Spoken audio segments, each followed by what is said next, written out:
Yo, what is up, YouTube? I'm back with another Catch a Monster, and this is kind of a follow-up for my tips and tricks video. Another thing I should have mentioned was the ways to get gems and just overall materials. And on top of that, some little things that I forgot to mention about Monster Ranch is that you can also increase your storage by just, paying gold. But this is a video where I'm gonna actually go over the kind of best spots, I guess, or how to figure out the best spot for you to like farm materials and stuff like that.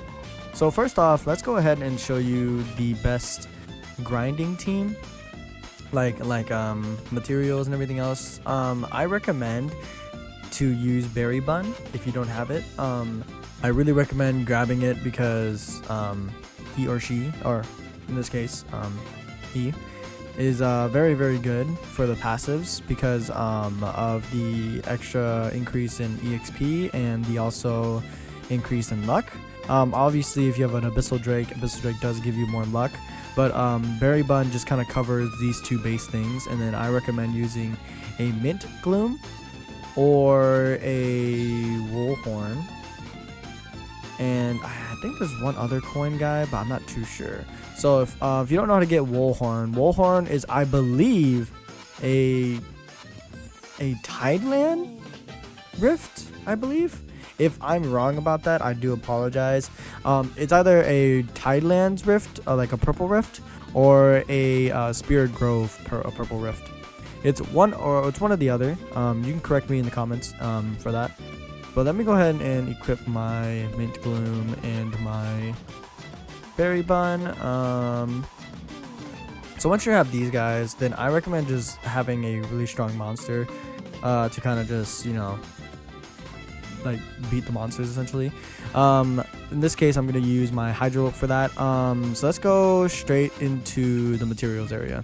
Right, so to start off the gem farm, this is where you farm grass gems or the nature gems. This is where you farm ice gems into hydropes with the 16, no actually, I believe it's 10 Draco Spike scales. I could be wrong on that. Actually, wait a minute, I don't even think it's Draco Spike scales. I'm not sure, I don't remember. I think it might be Frostworm feathers.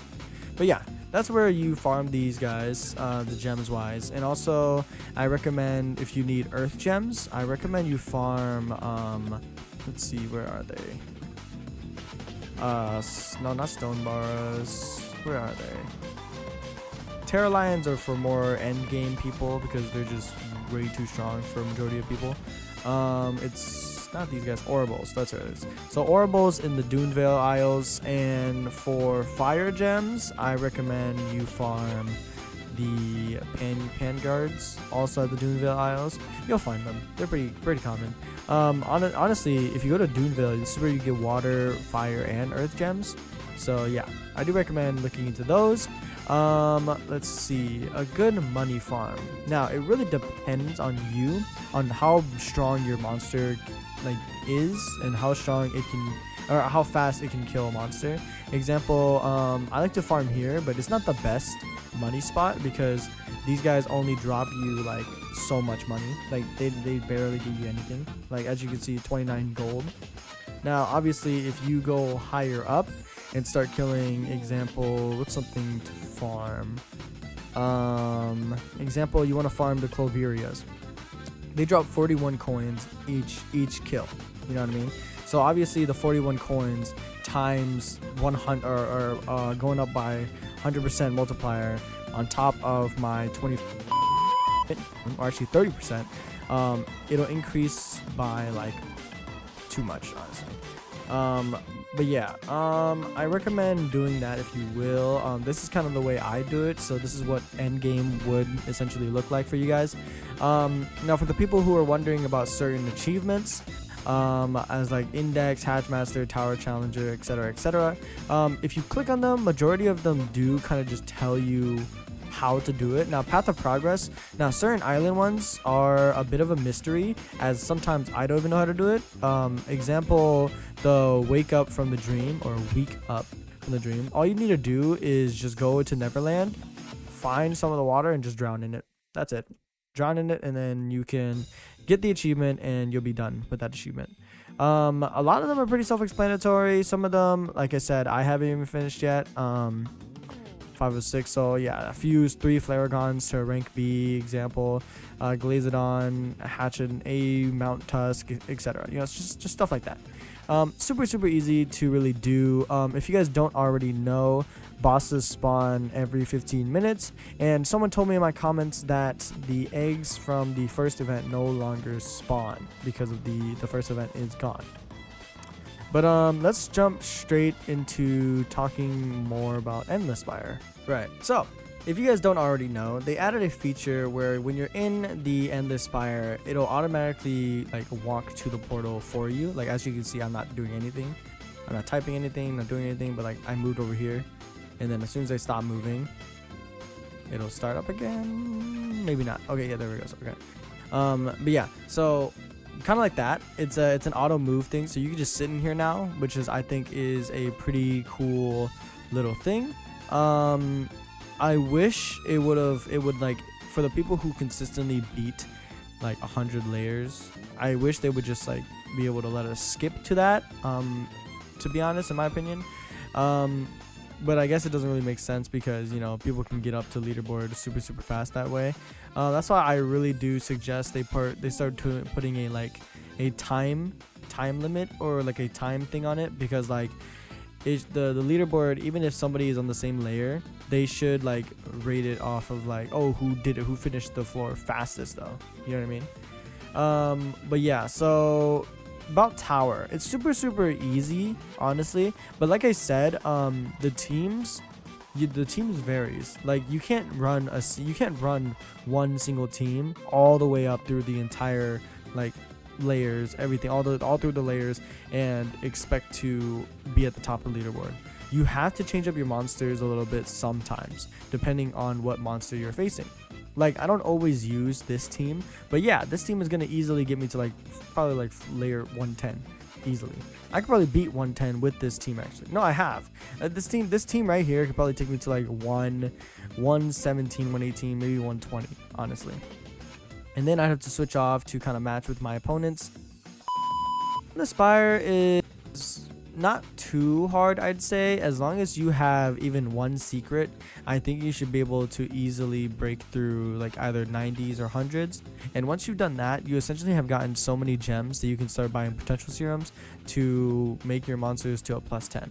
I personally use Roblox, but obviously for the free-to-play players, like, you guys are gonna have to hope to God that you are lucky as shit. But yeah, for Endless, that's kind of all there is to really Endless Spire. I'm hoping they add more, and leaderboards at the end of 7 days, or at the end of the week essentially, they give you a reward based off your placement on the leaderboard. And let me go ahead and just leave this area. As you can see, you can go over here and claim the gems, like I said in my first tips and tricks video. Let's see, what else should I really go over?